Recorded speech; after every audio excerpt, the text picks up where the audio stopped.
खै त यार जहिले ढिला मात्र गर्छ यार चाँडो फोन गर्न यार साउजी हो साउजी मलाई कुरै हाल्छ नि यार बाउको क्याफे छ म छ नि हामी जस्तो हो र यार बिहान बिहान हतार हतार लडबड लडबड गर्दै अफिस जानु पर्यो 9 बजी उठेर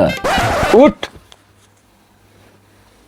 7 बजिसक्यो स्टाफहरू आइसक्यो उठ्नु छैन महाराज हाम्रो जस्तो फिक्स स्यालेरी होइन हिसाब गरेर खर्च गर्नलाई उसको आफ्नै बाउको क्याफे जतिखेर पैसा चाहियो टक्क काउन्टरमा गयो पैसा निकाल्यो म छ नि यार रासनको पैसा तिरेर आइज है ल 1000 रुपैयाँ दिनु न 1000 रुपैयाँ तँलाई किन चाहियो 1000 रुपैयाँ ल 100 रुपैयाँ चिया खान पुगिहाल्छ जा जहिले यस्तै गर्छ 5-6 जना त स्टाफै छ त्यसको म छ नि सबै स्टाफहरू बिजी छ कहिलेकाहीँ त तैँले सफा गर्दा नि हुन्छ नि स्टाफ बाथरुम हामीले जस्तो हो र मुजी बोसले कस्तो भन्छ हामीलाई त्यस्तै त गर्छ होला नि स्टाफलाई ए दाइ यार त्यो 2 नम्बरको यार अर्डर लग्दैन न यार अघि कराइ छ यार तेरिका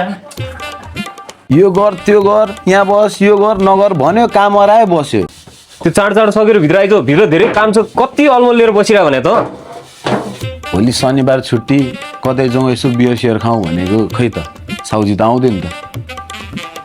ओ यार सरी यार ढिलो भयो यार तेरिका ओहो साउजी दर्शन साउजी आराम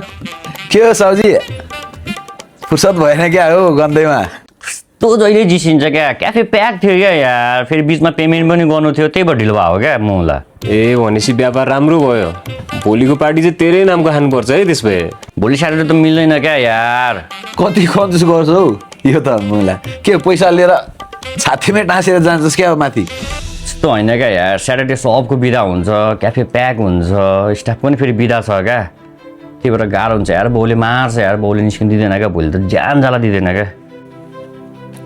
आफ्नै बाउको क्याफे भएर नि बाहना बनाउँछ बरु पैसा हामी नै तिरौँला क्या चुप लागेर आइज न मुला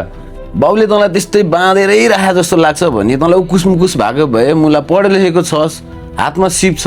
कि विदेश जा कि यहीँ केही गर्न यार कति बाँधिएर बस्छस् हो बोक्सको भन्दा नि बेसी कचकच होइन त त्यही भने यार कति यो कुवाको भ्यागुता भएर बसिरहेको अलिकति पखेटा सखेटा निकाल अलिकति उड बसको जागिर गरे भए त शनिबार आइतबार त फिक्स बिदा हो क्या कस्तो कुरा गरे यार कुरा पैसाको होइन क्या यार न त म कुवाकै भ्यागुता हो यार यो बोसको क्याफे होइन क्या बोसको क्याफे हेरे भए जसरी नै आउँथ्यो कि त्यो क्याफे डुबे नि मलाई बाल थिएन क्या बुझिस् नि यो मेरो आफ्नै बाउको क्याफे हो क्या र मेरो बाबाले छ नि यही क्याफे चलाएर मेरो परिवारको पुरै जिम्मेवारी लिनुभएको छ क्या अब बाबा पछि त मेरै पालो हो परिवारको जिम्मेवारी लिने हेर त्यही भएर यो क्याफे परिवारको जिम्मेवारी मेरो कर्तव्य हो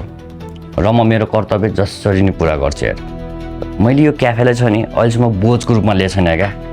न त्यो बाबाको गालीलाई मैले गालीको रूपमा लिएको छु मेरो कर्तव्य हो म जसरी नै पुरा गर्छु